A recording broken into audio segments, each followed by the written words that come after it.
When my stalker turned out to be someone I thought I knew, my life spiraled into a nightmare. She claimed we were meant to be together, but was it all in her head? Or did I miss something crucial? The truth left me questioning my own reality. I never thought I'd be in this situation. Honestly, it feels surreal even typing this out. My wife, Lily, and I have been married for 5 years. We're solid, or at least, I thought we were. Then, a few weeks ago, her twin sister, Nora, moved in with us. Nora had just gone through a rough breakup. Her boyfriend of 3 years cheated on her, and she had nowhere to go. Lily insisted we let her stay just for a while, and I couldn't exactly say no. They're incredibly close, and I figured it wouldn't be too bad. But from day one, things felt off. I've known Nora almost as long as I've known Lily. They're identical twins, but their personalities are completely different. Lily is sweet, thoughtful, and reserved. Nora? She's more of a wild card, outgoing, spontaneous, and a bit of a flirt. I'd always thought she was harmless, but lately, I'm not so sure. It started with little things. Nora would borrow Lily's clothes, which didn't seem weird at first. They've always shared stuff. But then she started wearing Lily's favorite perfume. One evening, I came home from work, hugged her from behind, and whispered, "Hey, babe." She turned around, grinning. "Miss me that much?" she teased. I jumped back like I'd touched a live wire. "Nora, sorry, I thought you were Lily." She just laughed it off, but I felt embarrassed. After that, I started being more careful. But it kept happening. Nora would be in the kitchen cooking Lily's favorite meals, wearing her clothes, even humming her favorite songs. One morning, I walked into the bathroom and saw her brushing her teeth with Lily's toothbrush. When I told Lily, she just shrugged. That's Nora. She's always been weird like that. But I couldn't shake the feeling that something was wrong. Then came the night that really got to me. I was in the living room watching TV when Nora came in, wearing one of Lily's old college sweatshirts, one that I thought was buried in storage. She sat next to me, way too close. "You look tense," she said, putting a hand on my shoulder. I shifted away, trying to play it cool. "Long day at work." She smiled. "You know, if you ever need to vent, I'm here." The way she said it felt almost suggestive. I mumbled something about needing to check on Lily and practically fled the room. That night, I couldn't sleep. I kept replaying every interaction with Nora in my head. Was I just being paranoid? Overthinking things? The final straw came a few days later. I came home early from work and heard voices coming from the bedroom, our bedroom. I froze, heart pounding. Slowly, I opened the door just enough to see inside. Nora was sitting on the edge of the bed, talking to someone on the phone. "No, I told you, he doesn't suspect anything," she whispered. She paused, then laughed softly. "Trust me, it's going to work. Once he's out of the picture, everything will fall into place." I backed away, my mind racing. Who was she talking to? What did she mean, out of the picture? That night, I barely spoke to Lily, too caught up in my own thoughts. When Nora finally went to bed, I crept into the bedroom and picked up her phone from the nightstand. Locked, of course. But just then, I heard a noise behind me. Lily stood in the doorway, eyes narrowed. "What are you doing with Nora's phone?" I fumbled for words, but nothing came out. Lily walked over, took the phone from me, and gave me a look I couldn't read. "You're being paranoid," she said flatly. But I couldn't shake the feeling that something far more sinister was going on. The next morning, Nora acted like nothing had happened. She made breakfast, joked with Lily, and flashed me a smile like we were best friends. I feel trapped, paranoid, like I'm being set up for something I can't even begin to understand. And worst of all, I'm starting to question whether the woman I'm living with is really my wife, or if Nora has already taken her place. The tension in the house became almost unbearable. I started avoiding both Lily and Nora whenever I could. My mind kept circling back to that phone call. What did Nora mean by "once he's out of the picture"? I tried to talk to Lily about my concerns, but every time I brought it up, she'd get defensive. "She's my sister, Jack. She's going through a hard time. Can't you just cut her some slack?" But it wasn't just that. Nora wasn't acting like someone going through heartbreak. She seemed almost triumphant. One night, I stayed up late, pretending to be asleep, and overheard Nora talking to Lily in the living room. Their voices were muffled, but I could make out bits and pieces. "You need to stop questioning him. Nora whispered. Lily sighed. He's just stressed. Maybe I should talk to him. No, Nora hissed. Just trust me. He'll get used to it. You can't let him ruin this. Ruin what? I couldn't make sense of it. The next day, I decided to take action. While they were out shopping, I went through Nora's things, looking for anything suspicious. I knew it was wrong, but I was desperate for answers. At first, nothing seemed out of the ordinary. Clothes, makeup, a few notebooks. Then, at the bottom of her suitcase, I found a small box. Inside was a photo of Lily and me from our wedding day. The strange part? My face was scratched out. My stomach twisted. Why would Nora do that? Just then, I heard the front door open. Panic set in. I quickly put everything back and hurried to the kitchen, pretending to make coffee. Nora walked in, eyes narrowing when she saw me. Busy day, she asked. I forced a smile. Just needed some caffeine. She didn't say anything, but I could feel her watching me, like a cat sizing up its prey. That night, I couldn't sleep. Around 2 a.m., I heard whispering in the hallway. I crept out of bed and peeked through the crack in the door. Nora was standing just outside our bedroom, staring at the door like she was waiting for something. After what felt like forever, she walked away. I lay there, heart pounding, convinced I wasn't safe in my own home. The next day, I decided to dig deeper. I remembered something odd from weeks before, Lily's old college sweatshirt that Nora had worn. I searched through our bedroom closet and found it shoved to the back. As I pulled it out, a folded piece of paper fell from the pocket. It was a handwritten note. I know what you did. You can't hide the truth forever. Who was it meant for? Nora? Lily? Or me? That evening, I confronted Lily when Nora wasn't around. Why won't you just listen to me? Something's not right with Nora. I found this note. She cut me off. Jack, stop it. You're obsessing. She's my sister. She needs us right now. You're making her feel uncomfortable. My hands trembled with frustration. What if she's the one making us uncomfortable? I don't feel safe anymore. Lily looked at me like I was losing my mind. She's family. We can't just kick her out because you're paranoid. That night, I heard someone crying. I followed the sound to the guest room, where Nora sat on the floor, holding the scratched-out wedding photo. She didn't notice me at first, too busy mumbling to herself. I was supposed to have this. It wasn't fair. It wasn't supposed to be her. A cold chill ran down my spine. When I stepped forward, the floor creaked, and she snapped her head up, eyes wide. Jack, she whispered, almost pleading. I didn't know what to say, so I just stood there, frozen. The next morning, things were tense. Lily barely spoke to me, and Nora avoided eye contact altogether. I was more confused than ever. Did Nora resent Lily? Or was it me she had a problem with? But then came the breaking point. That evening, as I was putting away laundry, I noticed something strange.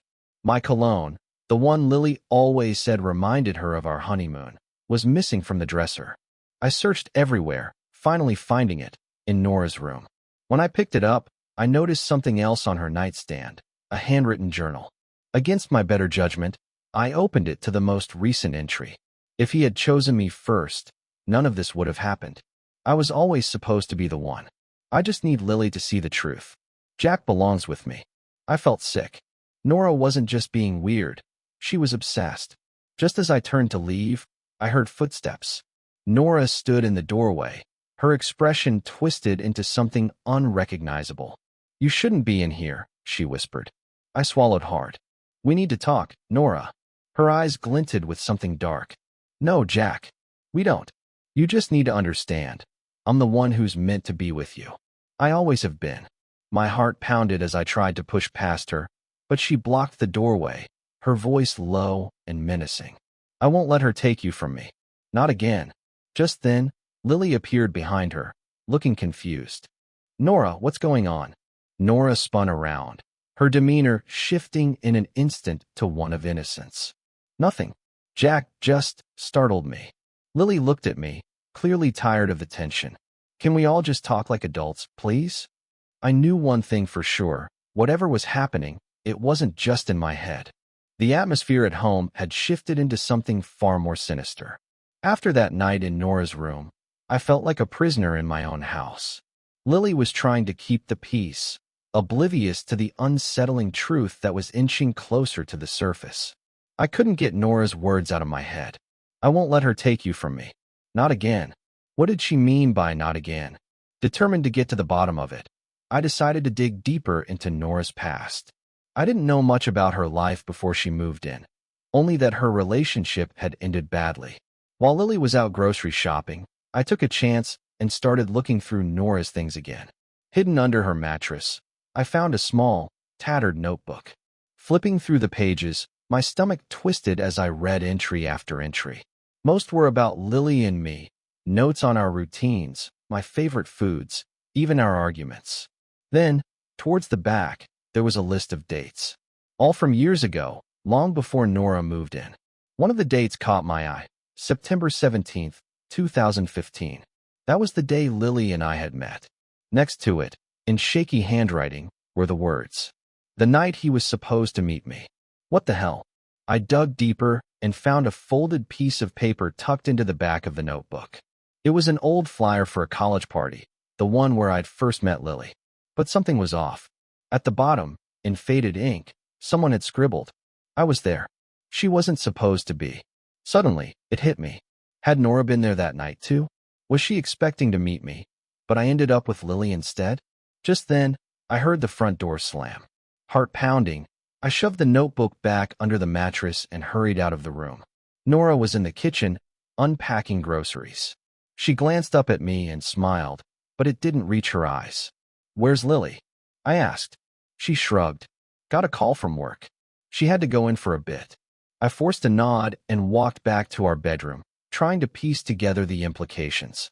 Did Nora really think I was meant to be with her all those years ago? And how long had she been holding on to this twisted fantasy?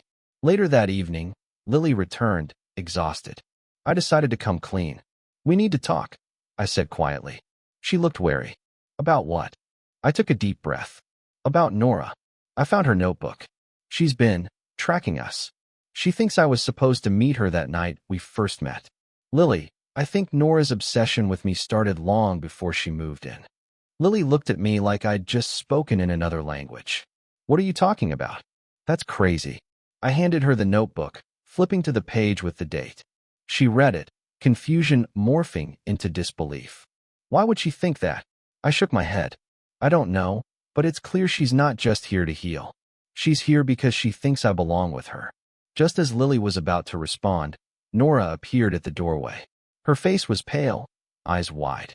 "What's going on?" she asked. Lily looked at her sister, unsure of what to say. I decided to be direct. "Nora, we found your notebook." Her expression changed from shock to something darker. "You went through my things." I swallowed. "Why do you have notes about us? Why do you think I was supposed to meet you that night?" She took a step closer, her voice cold. "Because you were. You just didn't know it. I was supposed to be at that party, Jack. I was the one your friend invited. Not Lily. She just showed up. Took my place. She's always taken my place." Lily looked horrified. "Nora, that's not true. I didn't even know Jack back then." Nora's eyes flashed with anger. "You knew. You knew he was mine. You just couldn't let me have one good thing." I stepped between them, trying to defuse the situation. "Nora, you're not thinking clearly. You need help." Her face softened, and tears welled up. "No, Jack. You just don't remember. I was supposed to be there. I was the one meant for you, not her." Lily looked at me, desperate for reassurance, and I knew this had gone too far. "Nora, we're going to get you some help," I said gently. But Nora's expression turned deadly calm. "No, I'm not the one who needs help. You'll see.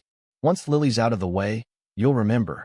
You'll finally see that it's supposed to be us." A chill ran down my spine. I didn't know what to say. Before I could respond, she stormed out of the room, slamming the door behind her. Lily looked at me, trembling.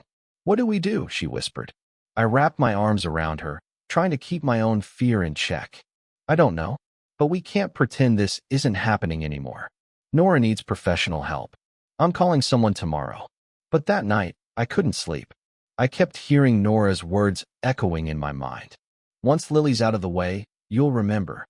I wasn't sure what she meant, but I couldn't shake the feeling that whatever was coming next was going to be much worse. The next morning, Lily and I woke up to find the house eerily quiet. Normally, Nora would be up early, making breakfast or rearranging the living room, her subtle way of imposing order. But today, nothing. Lily went to check her sister's room while I made coffee, trying to push down the growing unease. Moments later, she came back, her face pale. "She's gone," Lily whispered. "What do you mean, gone?" "Her room's empty. Clothes, bags, everything. We searched the whole house, but it was as if Nora had vanished overnight." Lily was frantic, calling her phone, but it went straight to voicemail. I tried to comfort her, but I couldn't shake the unsettling feeling that this wasn't over. I suggested calling the police, but Lily was hesitant. What if she just needed space? "I don't want to make it worse by involving the authorities," she reasoned. I reluctantly agreed, but promised to keep an eye out and check with her friends. That night, we locked every door and window. Lily fell asleep next to me, but I stayed up, ears straining to hear anything out of the ordinary. Around 3 a.m., I thought I heard soft tapping on the window, but when I looked outside, there was nothing but shadows. The next few days were tense. I convinced Lily to stay with a friend for a while, just in case. I couldn't shake the feeling that Nora wasn't far, that she was watching us. One night, while I was alone, I heard a faint creak coming from the hallway. I grabbed a baseball bat and crept toward the noise. The door to the basement was slightly ajar. I could have sworn I had closed it earlier. My pulse raced as I carefully opened it wider and flicked on the light. Nothing. Just the same dusty boxes and unused exercise equipment. But as I turned to go back upstairs, I saw it. A new photo taped to the wall. It was of Lily and me, taken from outside the living room window. I ripped it down, my hands shaking, and that's when I noticed the writing on the back. "You'll remember soon. I'll make sure of it." I tried calling Lily, but her phone was off. Panic set in, and I drove straight to her friend's house. When I arrived, Lily was safe, but her car had been vandalized. Deep scratches on the hood spelled out one word: liar. I didn't tell Lily about the photo or the message. I didn't want to scare her more than she already was. But I couldn't deny it anymore. Nora wasn't just angry. She was delusional. Later that evening, I got a call from an unknown number. I almost didn't answer, but something in my gut told me to pick up. I hesitated. "Hello." Heavy breathing. Then, Nora's voice. "She took you from me. You don't remember because she made you forget. But I'll fix it. I promise." "Nora, where are you? You need help. Let me. She doesn't love you like I do. You'll see. Soon." The line went dead. I sat there, stunned, until Lily came to find me. "Who was that?" she asked. I forced a smile. "Just a spam call." I knew I couldn't keep this from her much longer. Whatever reality Nora had constructed in her mind, it was unraveling, and I feared how far she would go to prove her twisted version of the past. The next morning, we found another photo on the porch, this one of me, sleeping. And on the back, "She doesn't deserve you. I'll make you remember." I couldn't pretend anymore. I told Lily everything. We went to the police, but without knowing where Nora was or having proof of direct threats, they couldn't do much. They promised to patrol the area more frequently, but it didn't feel like enough. That night, while lying in bed, I kept replaying Nora's words in my head. "She made you forget." What did she mean? Was there something from that night we first met that I was missing? I needed to know. I pulled out the old college party flyer again and noticed something I hadn't before, a faint, handwritten note in the corner. "See you there, Jay?" It wasn't my handwriting. I didn't recognize it. Just then, my phone buzzed. A text from a blocked number. "You didn't choose me, but I'm giving you a second chance. Meet me where it all began." The party. The college campus. I didn't know whether to feel terrified or relieved. At least now I knew where she'd be. Lily insisted on coming with me, but I convinced her to stay with her friend. I didn't want her anywhere near Nora in this state. As I drove to the campus, I couldn't shake the feeling that I was walking into a trap. When I arrived at the old building where the party had taken place years ago, the lights were off. I called out for Nora, but no response. My footsteps echoed as I made my way down the empty hall. Then I saw her, sitting on the floor in the same spot where Lily and I had first met. Her back was to me, and she was whispering to herself. "Nora," I called softly. She froze.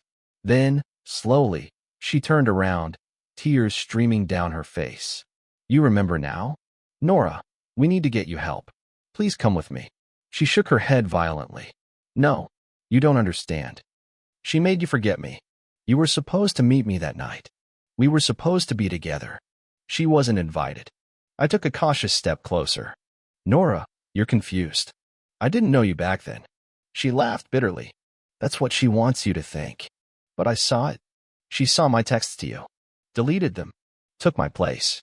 My heart pounded as I realized the depth of her obsession. Nora, I never got any texts from you. I promise. She looked up, eyes wide, almost hopeful. You didn't. I shook my head.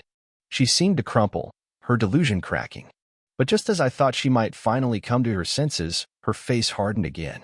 No, you're lying. You're just like her. You don't remember because she made you forget. But I'll make sure you never forget me again. She reached into her bag, and I saw the glint of metal. Nora, no. Before I could react, she raised a knife, her expression both desperate and determined. Once she's gone, you'll remember. I'll make sure of it. My mind raced, and I realized one thing. This wasn't just about obsession. Nora had rewritten reality in her mind. And now, that reality was dangerously close to destroying us all. Before I could think, I took a step back, hands raised. Nora, please. Just put the knife down. We can talk. She moved closer, her hand trembling as she gripped the handle. You don't get it. I've been trying to fix this for years. You were mine before she stole you. I saw it, the way you looked at me at that party. I was the one who gave you my number. She wasn't supposed to be there. My mind raced. Could there be some truth to what she was saying? I tried to piece together that night, but the memories were hazy, just a blur of faces and loud music. Nora, I swear, I don't remember that. But I'm here now. We're talking. Just put the knife down, and we'll figure this out together. Her eyes darted to the side, and I seized the moment to inch closer.